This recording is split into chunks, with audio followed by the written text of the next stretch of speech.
오늘 읽었던 말씀은 비록 21절부터 읽었습니다만은 여기에 4장 16절부터 5장 32절에 있는 내용을 오늘 비춰보고자 합니다. 오늘 제목은 하나님의 특별한 관심을 이끄는 능력. 한번 따라서 합시다. 하나님의 특별한 관심을 이끄는 능력. 좀 제목이 길죠? 하나님의 특별한 관심을 이끄는 능력. 자, 믿음이란 뭐냐? 이 믿음이라고 하는 것은 여러 측면에서 설명을 할 수 있어요. 그런데 오늘 말씀을 비추어서 본문 가운데서 믿음이란 뭐냐면 하나님의 특별한 관심을 이끄는 능력이 믿음이다. 이렇게 한마디로 정리를 하려고 합니다. 믿음이란 뭐냐? 하나님의 특별한 관심을 이끄는 능력이다. 자, 믿음이 없이는 하나님을 기쁘시게 할 수가 없다고 그랬잖아요. 하나님을 기쁘시게 하는 것이 믿음이에요. 그렇기 때문에 하나님의 관심을 이끌려면 믿음이 있어요. 믿음이 없이는 하나님을 관심을 끌을 수가 없는 거예요. 하나님의 관심을 특별히 끄는 능력이 뭐냐? 바로 믿음인데 오늘 본문에서 이 사건을 잘 가르쳐 주고 있어요.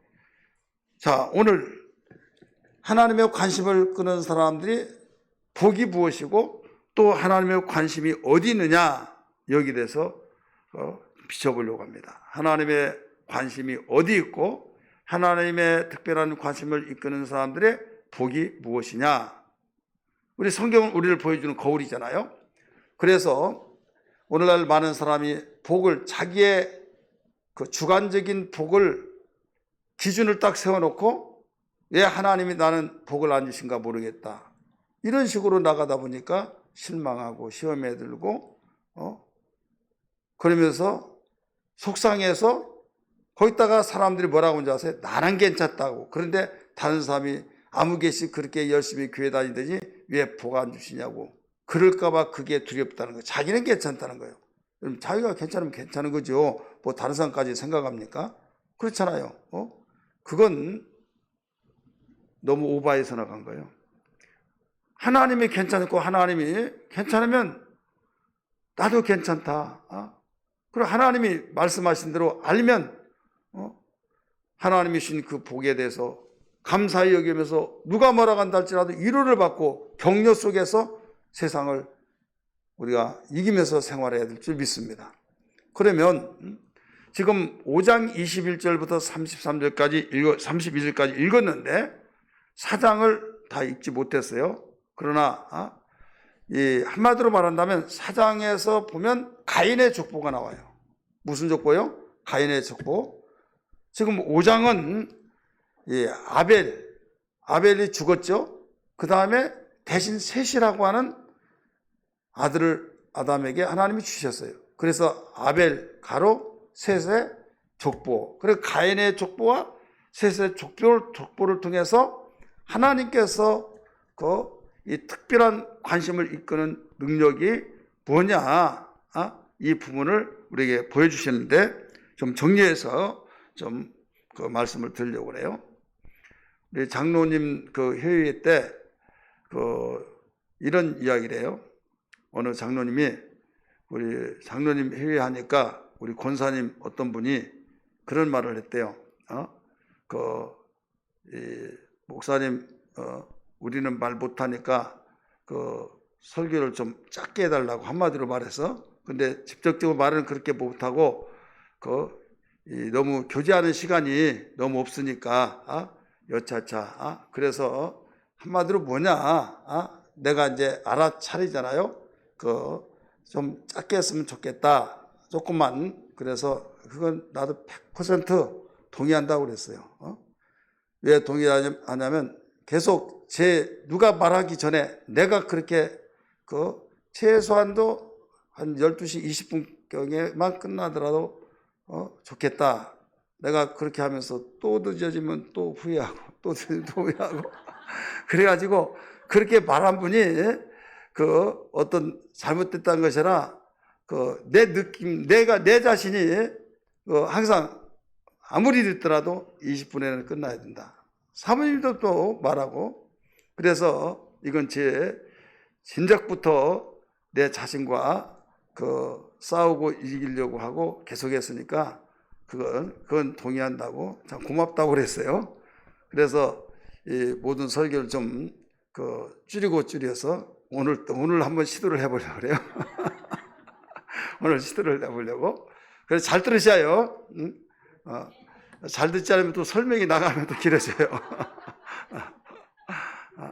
자, 하나님의 특별한 관심을 이끄는 능력이 뭐냐? 응?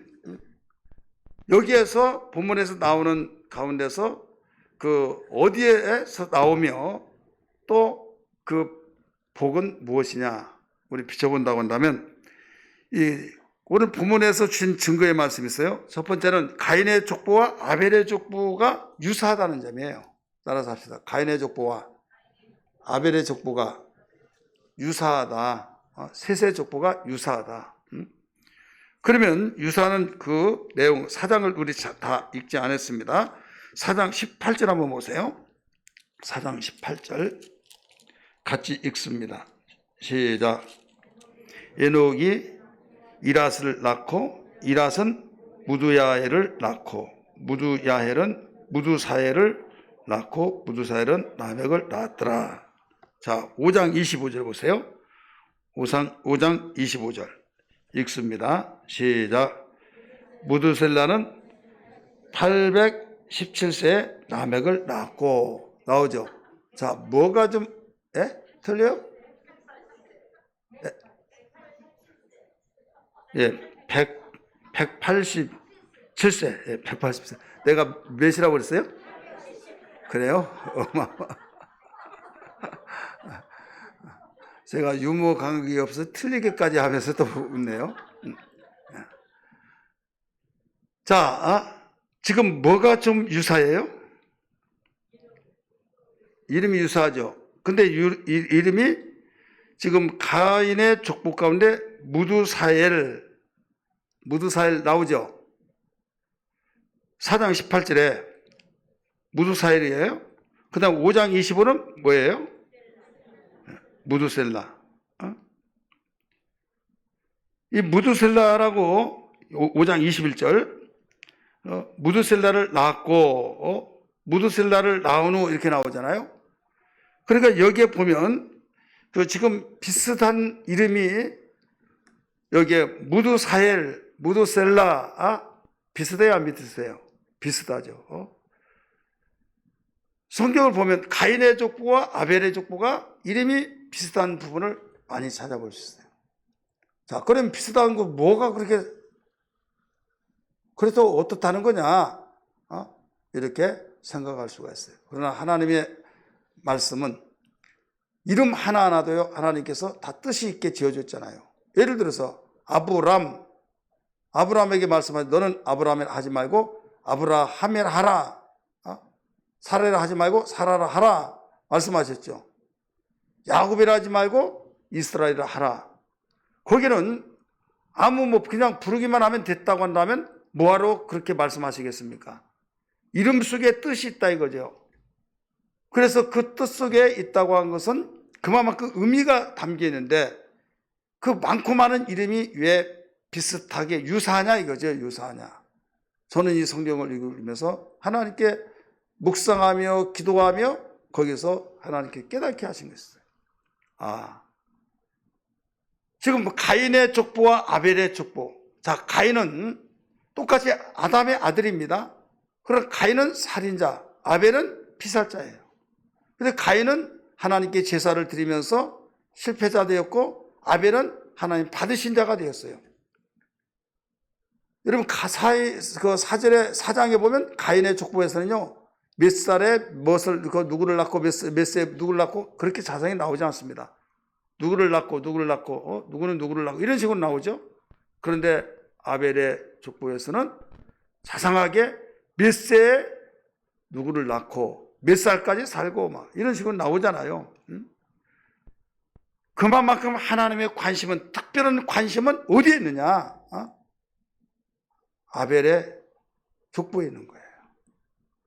그러면서 이름이 비슷하다.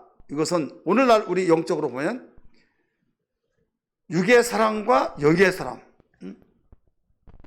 육의 사람과 영의 사람은 우리가 비슷합니다.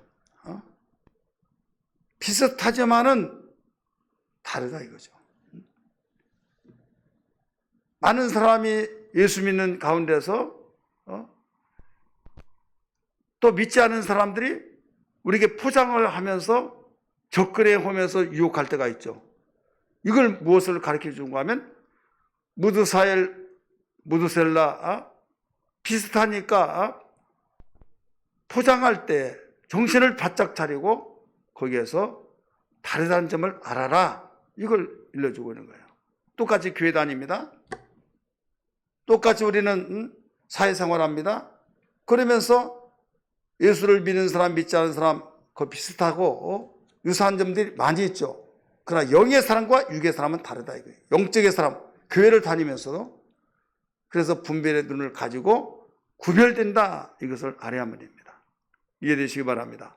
그래서 이 부분을 영적에서 우리에게 의미를 가르쳐주고 있는 거예요. 두 번째, 우리에게 무엇을 또 가르쳐주고 있는가 하면 두 번째 주신 것은 가인의 족보와 아벨의 족보에 때로는 똑같다 이거죠. 한번 따라서 보자. 때로는 똑같다. 첫 번째는 유사하다. 때로는 두 번째는 똑같다. 우리 4장 17절 18절 봅니다. 17절 18절 시작. 아내와 동침함에 그가 임신하여 에녹을 낳은지라. 가인이 성을 쌓고 그의 아들의 이름으로 성을 이름하여 에녹이라 하니라. 에녹이 이랏을 낳고 이랏은 무후야를 낳고 무후야엘은 무드사엘을 낳고 무드사엘은 라멕을 낳았더라. 잘 보세요. 예. 그 다음에 5장 18절 보세요. 5장 18절 시작. 에녹은 65세에 5장 18절입니다. 시작. 야렛은 162세에 에녹을 낳았고, 그 다음에 25절 또 봅니다. 25절 시작. 라멕을 낳았고, 이 나오죠. 자, 에녹과 라멕은 지금 5장에서 에녹과 라멕은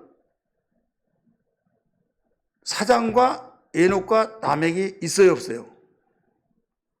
여러분 대충 그냥 읽고 무의미하게 읽다가 보면 구분을 하지 못한 사람이 있어요. 언젠가는 어느 권사님이 지금 우리 교회에 지금 나오지 않고 있지만은 목사님 은혜를 많이 받았습니다 하면서 그 에녹에 대해서 막 은혜를 많이 받았대요.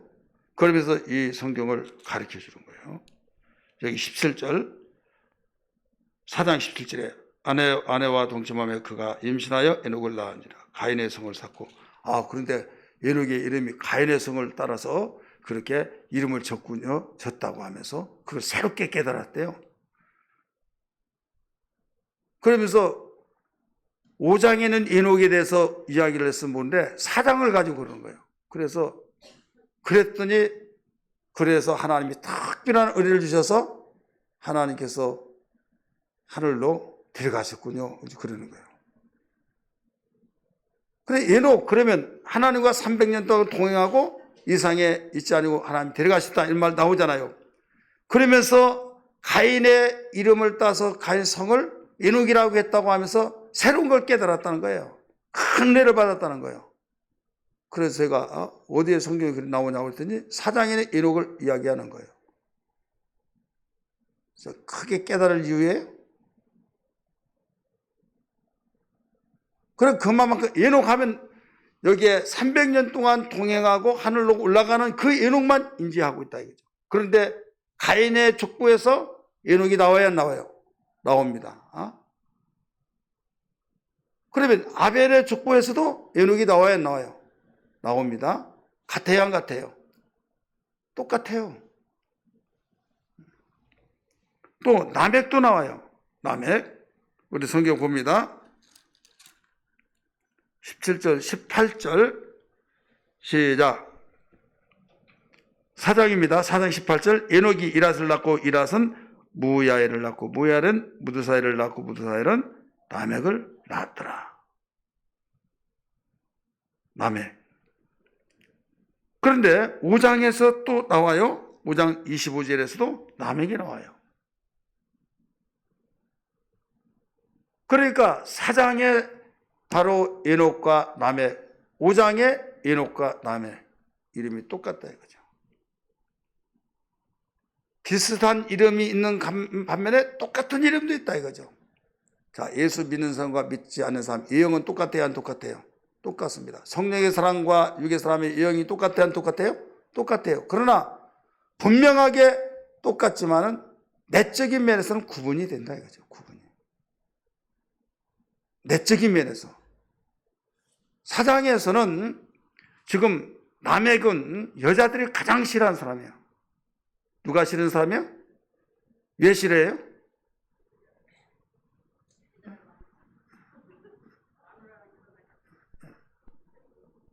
왜 싫어하는가 하면 일부 다치의 시조예요. 여러분을 도와두고 다른 사람을 봤다 그러면 싫어하겠어요, 안 싫어하겠어요?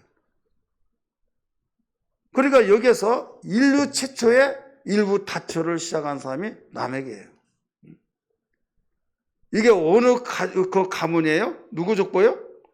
가인의 족보다 이거죠. 그러나 여기에 라멕은요 그렇지 않습니다. 라멕은 한번 보세요. 25절 무드셀라는 187세에 라멕을 낳고 라멕을 낳은 후 780세에 82년을 지내며 자녀를 낳았으며 그는 999세를 낳았고 죽었더라. 라멕은 180세에 세 아들을 낳고 그 이름을 뭐라고 했어요? 노아라. 노아의 아버지가 누구예요? 예? 라멕이죠.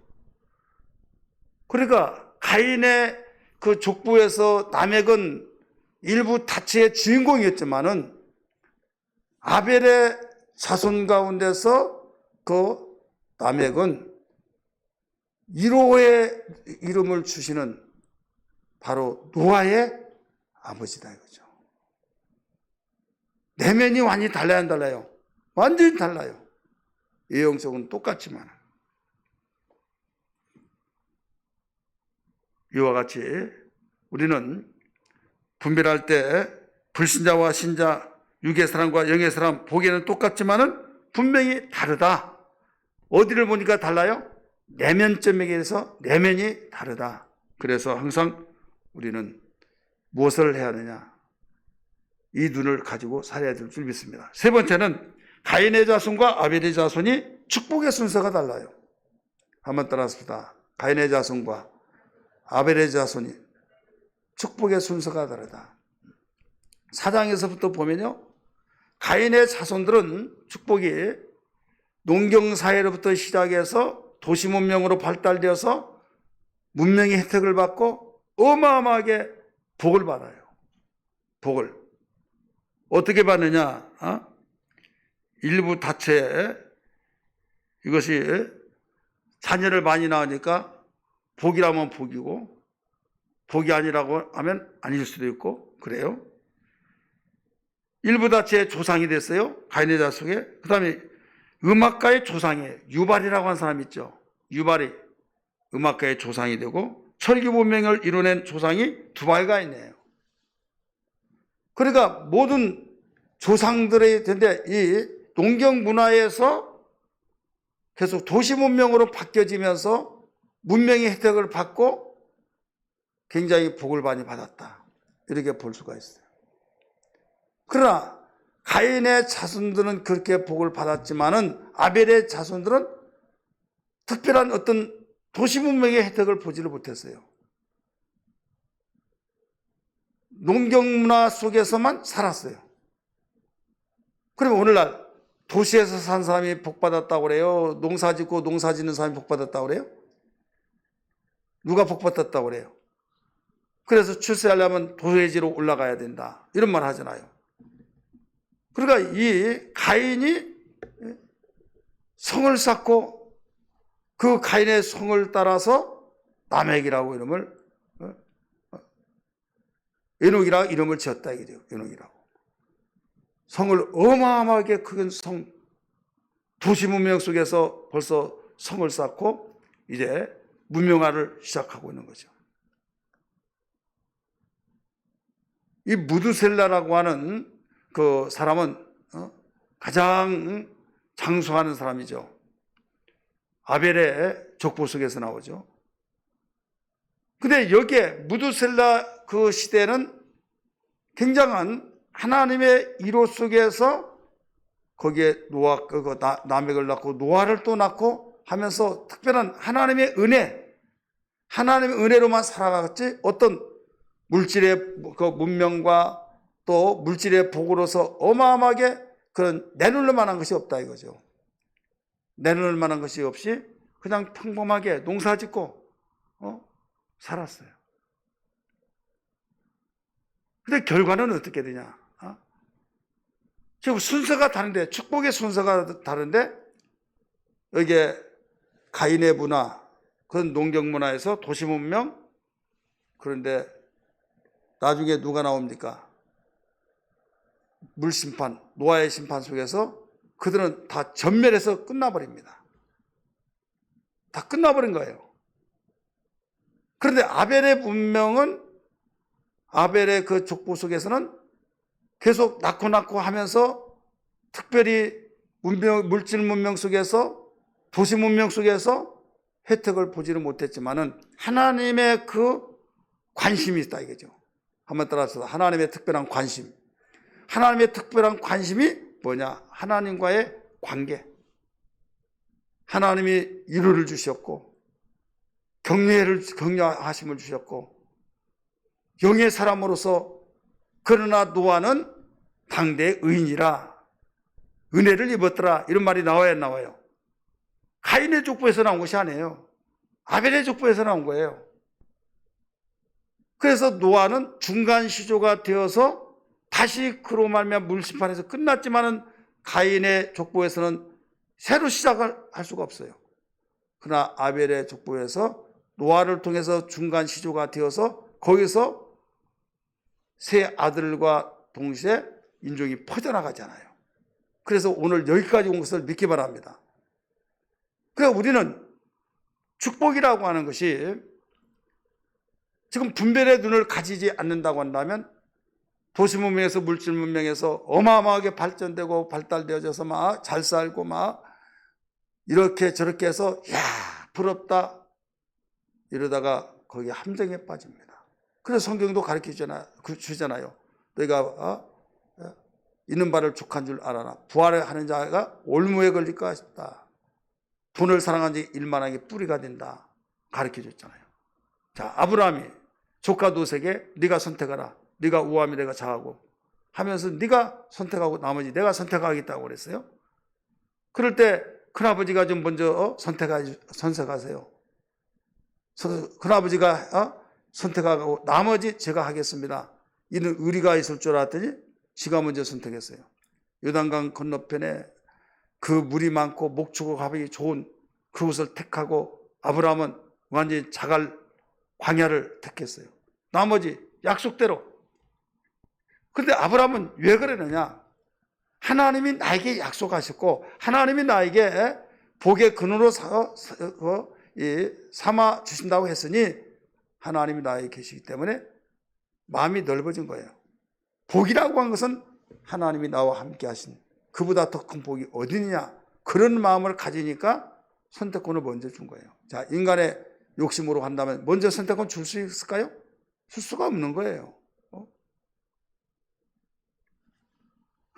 그런데 롯은 하나님보다는 자기의 판단, 내가 양을 키우는데 양을 잘 키워서 더 번식할 수 있는 것은 요단강 건너편 거기다. 그래서 거기에 아무래도 사람이 강을 끼고 사는데 사람이 많이 몰리잖아요. 몰리다 보이니까 거기에 도시 문명이 발달되어지면서 아주 어마어마하게 도시 문명, 오늘날로 말하면 집가 상승이 많고 대부자, 떼부자가 된 거예요. 아브라함은 거기에 비하면요 초라한 거죠.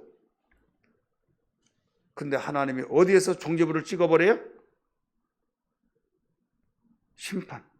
소돔과 고모라 성의 심판을 통해서 종지부를 찍어버리고, 그것도 하나님께서 아브라함을 생각해서 조카 롯을 끄집어내시고 구원시켜 주시잖아요. 그러면서 딸들이 포도주를 마시게 하고 완전히 인종을 우리가 어떻게 해서 퍼뜨리냐 해서 큰딸과 작은딸이 번갈아 가면서 인종을 퍼뜨려서 부끄러운 치부를 성경에 기록되어진 사건을 볼 수 있어요. 자, 하나님과의 관계를 뜨겁게 맺는 사람이 물질 문명에서 눈에 거시적인 어떤 복이 풍성하지 못하다 할지라도 여러분, 결과는 누가 복이에요? 하나님을 가까이 함이 복이고, 영적인 면에서 하나님과 함께하는 그 사람이 복이란 걸 알아야 될 줄 믿기 바랍니다. 할렐루야. 우리 믿는 자는 이걸 알아야 된다 이거죠. 근데 믿는 자들이 이걸 모르고 그냥 세상적인 사람들이 가지고 있는 복, 그 복만이 최고의 복이고, 내가 좀 그런 것들이 적고 부족하고 내가 옹색하고 그러면 나는 왜 복을 못 받았냐고 하면서 스스로 입으로 뱉어버리고 하나님의 마음을 너무 힘들게 만들고 있다 이거죠. 이미 성경은 우리를 보여주는 거울이에요. 구약시대 때도 똑같은 거예요. 많은 사람이 여기에서 넘어갑니다. 올무에 걸릴까 두려워하라 이거죠. 하나님의 특별한 관심을 갖는 것이 믿음이고, 하나님의 특별한 관심을 갖는 능력이 오늘 우리에게, 누구에게, 어느 족보에게 이루어지느냐, 가인의 족보가 아니라 아벨의 족보에게 주어졌다, 이런 말씀이에요. 오늘 세 가지 오늘 본문 속에서 우리에게 비춰준 거, 가인과 아벨의 족보에 비슷하다, 하나는 똑같다, 그 다음에 또 하나는 순서가 다르다, 이 말씀을 여러분들에게 말씀드렸어요. 오늘 우리는 아벨의 그 모든 족보 속에서 보는 모든 사건은 물질 문명의 혜택을 받지 못했다 할지라도 하나님의 특별한 관심을 가졌다, 특별한 관심을 받고 살았다, 이 하나예요. 다른 건 없어요. 내놓을 만한 것이 없어요. 따라서 하나님의 특별한 관심을 받고 살았다, 이게 아벨의 족보의 그 축복입니다. 여러분, 내가 비록 다른 사람처럼 물질의 풍성함과 내가 내놓을 만한 어떤 명함이 부족하다 할지라도 하나님의 특별한 관심을 내가 가지고 산다, 그러면 여러분 최고의 축복을 가지고 나는 산다, 복을 받고 산다, 이런 확신을 갖기를 주의 이름으로 축원합니다. 할렐루야. 아멘 안 하신 분들 있는 것 같아요. 그런 분들은 시험에 빠지기가 쉬워요. 더 근신해야만 됩니다. 왜 하나님이 나를, 내가 정말 나름대로 한다고 하고 열심히 한다고 나는 왜 이렇게 살까 저렇게 살까? 이때요, 주여 내 눈을 열어서 하나님의 귀한 법을 보게 하여 주시고 어떤 것이 진정한 복인가를 보게 하여 주옵소서. 이런 부분을 우리는 알아야 될 줄 믿습니다. 성경을 괜히 주신 것이 아니에요. 우리를 보여주는 거울이에요. 성경은 이런 부분에 계속 흐르고 있는 거예요. 일관성 있게 나가는 거예요. 하나님을 가까이 함이 내게 복이라, 귀가 따갑도록 들었잖아요. 이 아벨의 족보는 하나님의 관심, 그것 빼놓으면 없어요. 그러나 이것이 끝까지 이끌고 가더라 이거죠. 물심판을 통해 다시 들었다 할지라도 다시 시작하잖아요. 누구를 통해서? 아벨의 족보를 통해서. 그러나 가인의 족보는 거기서 끝나버렸다니까요. 그러면 하나님의 특별한 관심을 갖는 자의 이 결과는 뭐냐? 반드시 보상하신다. 따라서 반드시 보상하신다. 여러분, 하나님의 특별한 관심을 가지고 사는 사람은 반드시 보상하십니다. 언제 일는지 모를지라도 반드시 보상하세요. 이 사실을 믿으시면 아멘 하시기 바랍니다. 오늘 결론적으로 말씀드려요. 특별한 관심을 받으려면 어떻게 하느냐? 우리는 이제 특별한 관심을 받아야겠죠? 오늘 이 사건 가운데서 4장 5절 그 우리 본문 말씀 가운데서 비춰본다고 한다면 예배에 성공해야만 됩니다. 우리 한번 따라합시다. 예배에 성공해야 된다. 누구처럼? 아벨처럼. 비록 죽었지만은 믿음은 살아서 우리에게 가르쳐주고 있잖아요. 아벨은 죽었지만 믿음은 살아서 우리에게 호소한다고 그랬어요. 하나님께 호소한다고 그랬어요. 내가 비록 인간이 가는 길로 가지만은 내 믿음은 살아서 자녀들의 축복을 하나님께서 야곱의 기업으로 길러달라고 하나님께 호소할 때 하나님이 그것을 들으신다는 사실을 믿으시길 바랍니다. 여기에 예배에 성공하는 자, 이것은 자녀에게 계속 축복을 흘려보내는 거예요. 예배를 성공하려면 어떻게 하겠어요? 영과 진리로 예배하겠죠. 절대 빠지지 말아야겠죠. 예배를 밥 먹듯이 빠지고 또 편의주의에 있어서 편하게 하려고. 여러분, 예배는요, 구약시대 같으면 제사예요. 제사. 근데 신약시대는 우리는 살아서 살려놓고 하나님께 인격적으로 대면하면서 인격적으로 하나님께 영광 찬송을 돌리잖아요. 구약시대는 살아있는 짐승을 잡아서 제물로 드렸다고 한다면 우리는 산제물이라고 하잖아요. 인격적인 하나님과 우리의 인격적인 만남 속에서 예를 드려야 해요. 예가 뭐냐? 하나님 영과 진리를 좋아하셔요. 온 마음을 다해서 하나님께 예배한 것을 하나님은 원하신다 이거죠. 그러니까 하나님이 좋아하신 것을, 부모가 좋아한 걸 선물을 다른 것 사지 않고 좋아한 걸 사드린 것처럼 하나님이 기뻐하신 것은 영과 진리로 예배한 것을 원하시잖아요. 그래서 주님이 가르쳐 주기를 아버지께 예배할 때가 오나니 영과 진리로 예배하라 하고 가르쳐 줬잖아요. 그렇기 때문에 하나님이 영이시기 때문에 내가 영적으로 돌아가는 거예요. 진리란 것은 네 생각으로 예배하지 말고 오직 주님의 생각으로 예배하라 이거죠. 영과 진리로 온 마음을 다하여서 하나님의 기준을 통해서 하나님의 말씀의 기준에 입각해서 예배를 하라. 내 생각이 맞지 않다고 해서 그냥 고개 숙이고 내 마음에 맞지 않다고 해서 정말 오늘은 나는 내가 뭐 때문에 이 자리에 앉아 있는가 모르겠다. 왜? 내가 원하는 말씀을 듣지 않으니까. 그런 사람들이 너무나 많습니다. 예수 믿는 것은요, 우리가 예수님을 내 마음속에 구주로 영접할 때 주는 그리스도시요, 내가 당신을 모시는 주인은 그리스도다 이거죠. 왕이라 이거죠. 오늘 새벽에 우리 부목사님 설교하시더만요. 가장 중요한 것이 뭐냐? 예수님이 주인이시기 때문이다. 주인. 그래, 우리는 주인이라고 하는 사실. 근데 그 주인이 누구냐? 평범한 주인이 아니라 하나님이 가장 기뻐하시는 아들이신데 그분이 죄를 해결하는 제사장이요, 하나님의 말씀을 전달해주는 메신저요, 그 다음에 왕이시요. 그분이다 이거죠.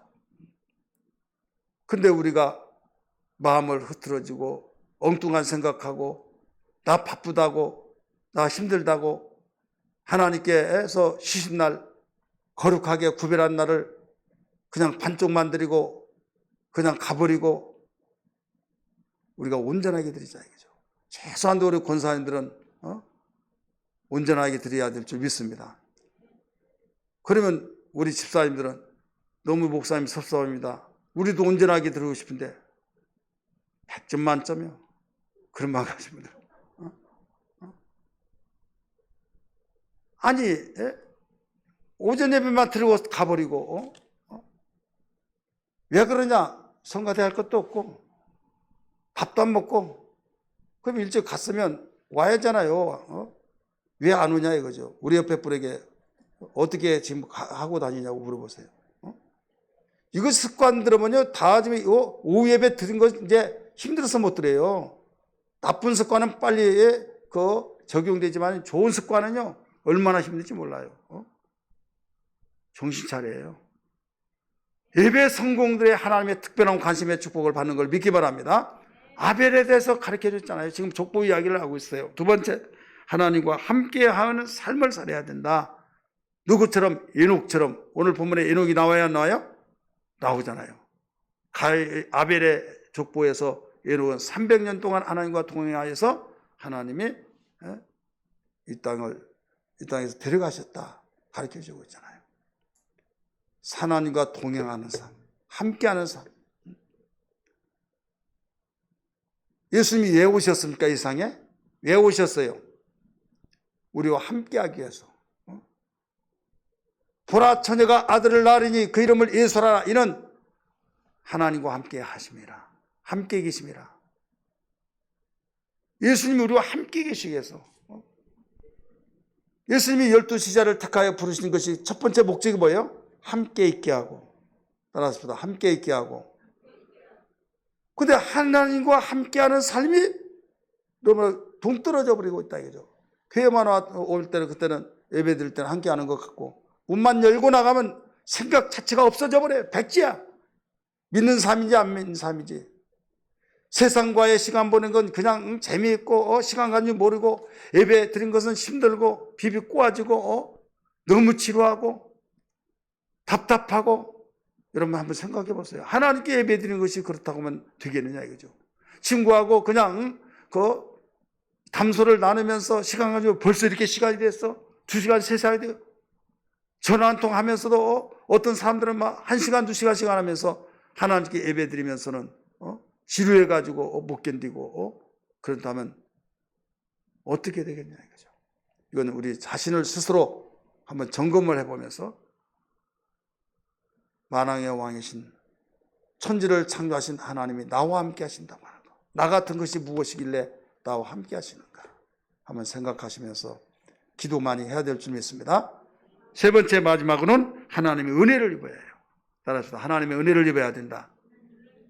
창세기 6장 8절 9절처럼 누구와 같이 노아처럼 한번 따라서 합시다. 노아처럼 하나님의 은혜를 입었더라.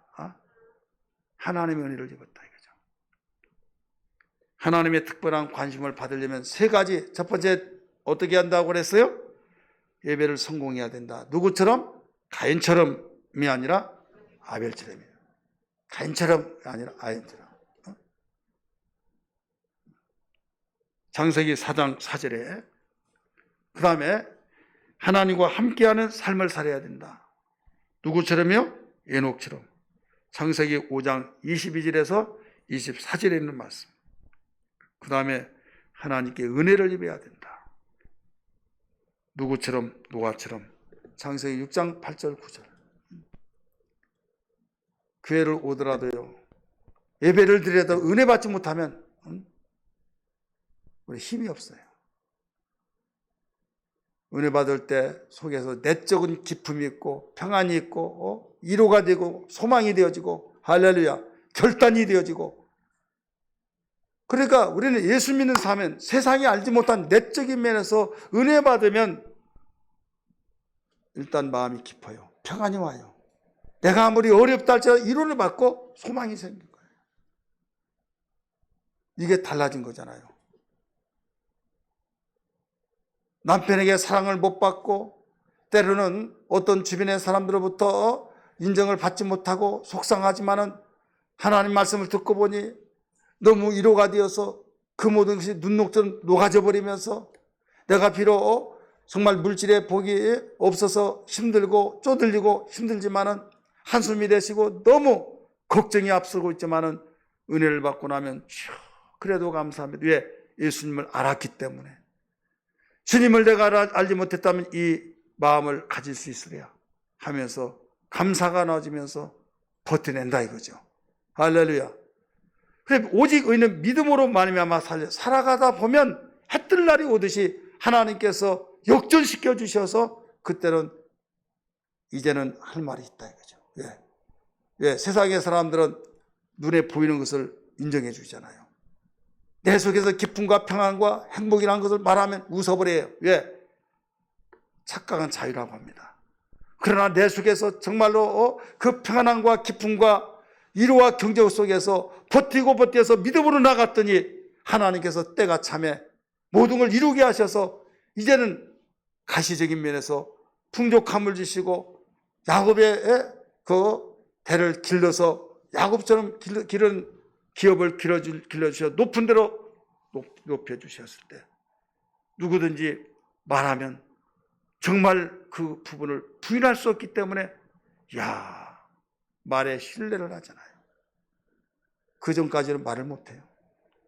이제 할 말이 있다 이거죠. 그냥 된 것이 아니라 믿음으로 살아갈 때 된 걸 믿기 바랍니다. 오늘 결론을 내립니다. 가인의 족보에서는 순서가 다르다고 그랬죠. 문명의 덕을 받고 대단하고 음악가의 조상, 설교문화의 대상, 아주 성을 쌓고 어마어마한 그런 축복이 먼저 왔지만은 하나님의 특별한 관심을 갖지 못했어요. 물심판을 통해서 끝나버렸어요. 그러나 내놓을 만한 것이 없었던 아벨의 족보 속에서는 하나님의 특별한 관심 속에서 반드시 보상하신다는 사실 속에서 믿음으로 살았더니 놀라운 역사가 일어났다. 지금 이 모든 것이 그 아벨의 그 특별한 하나님의 관심 속에서 이루어진 것을 다시 한번 믿기 바랍니다. 그러므로 예배 성공하기를 주의 이름으로 축원합니다. 하나님과 함께하는 삶이 되기를 주의 이름으로 축원합니다. 시간마다 우리는 은혜 받는 삶이 되기를 주의 이름으로 축원합니다. 할렐루야.